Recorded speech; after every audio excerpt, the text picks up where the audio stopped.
Hello, we are Team3, taking the embedded security uh, and hardware hacking course. And my name is Nick. I'm Albert. I'm Shimon. I'm Jin. And we will be starting our presentation for our design challenge. So our task was to find and implement a system that can securely update firmware. And so the cryptographic primitives that we used were Caesar cipher as well as GCM. So as you can see, we call it the Caesar sandwich because we start with the Caesar cipher, followed by GCM and then Caesar again. So first, we input the raw firmware and the release message into the Caesar cipher, and that takes a 1-byte key that just dictates how many we shift per byte. After that, we will divide that into 1 kilobyte pages, which will become the input for the GCM. And for each page, we're using a 16-byte IV and a 32-byte key. And we're also using metadata as the additional data for authentication, and that will come in the decryption later. And for each kilobyte page, of course, we have the encrypted page, but we also have a 16-byte tag that is also used for the authentication. And after that, each page goes through a Caesar cipher, which takes a different 1-byte key. And after that, we'll send the raw metadata, so the unencrypted metadata, over to the bootloader, followed by every page, along with its IV and tag. The page is encrypted, but the IV and tag are left unencrypted. For the decryption, we read in the metadata first, and we have to decrypt the first page using the Caesar cipher and then the GCM just to get the authentication tag at the metadata, because we don't want to write anything to flash if we're not supposed to. So we have to authenticate the metadata, and if it is successful, we can then decrypt each page using a Caesar cipher. After that, we will fetch the IV and tag of each page so we can begin the GCM. And if that successfully authenticates and decrypts, we finish by decrypting with the Caesar cipher again, and then we can install the page. So one of our cryptographic primitives that we use was the GCM, or Galau counter mode. So this diagram basically just explains what's going on in the primitive.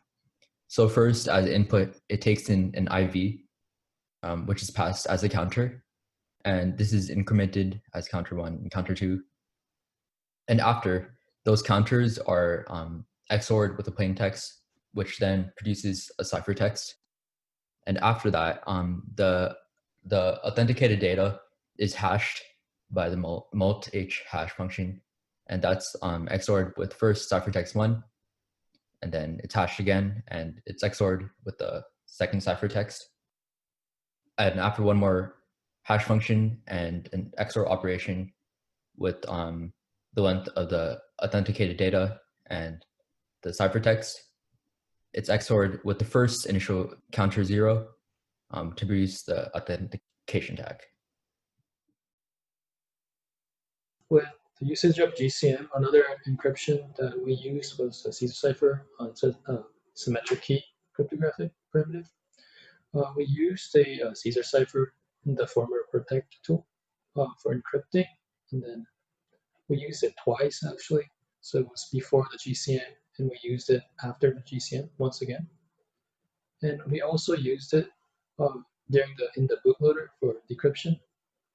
And while Caesar cipher isn't the strongest encryption tools as a GCM and other AES modes, adding Caesar cipher before GCM and after it added a pinch of confidentiality. For the input, we generated the 1-byte keys in the BL build tools. But BL build tools are generated in bytes. So before we implemented in our firmware, we had to convert it into an integer. So as you can see, the function over there converted into integer.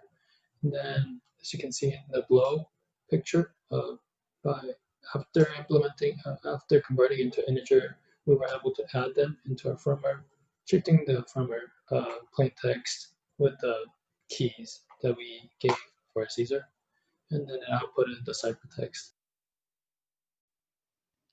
So as for attack, Well, our team looked through each team's bootloader code and found a particular team that didn't use an array declaration correctly.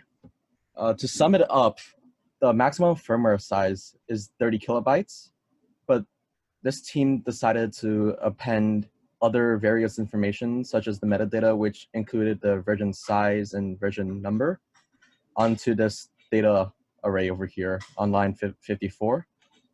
This is vulnerable to buffer overflow attacks. Essentially, in C, every data value is a pointer, and in this code, they increment the pointer without stop, which means if our firmware was large enough, we can write onto other data addresses.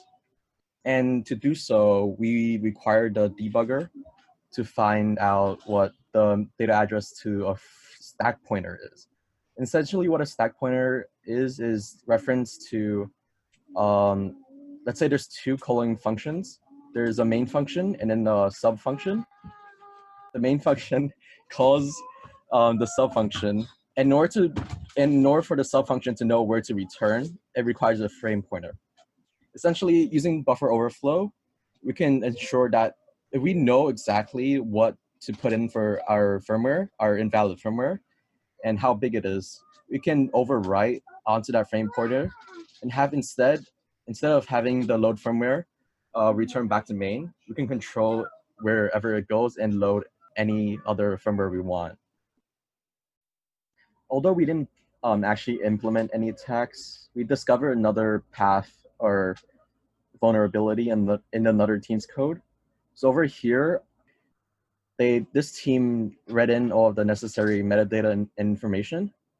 Right here, you see the firmware size and version.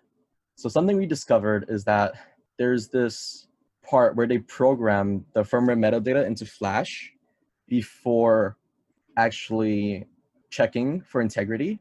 So this means that we can write in whatever information to the metadata and have it be programmed into the firmware or programmed into the system.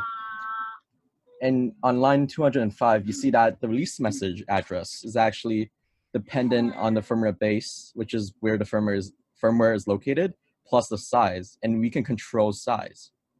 At the end of the bootloader, you see that this line here, when you boot the bootloader, it prints out the release message given a pointer to the release message address.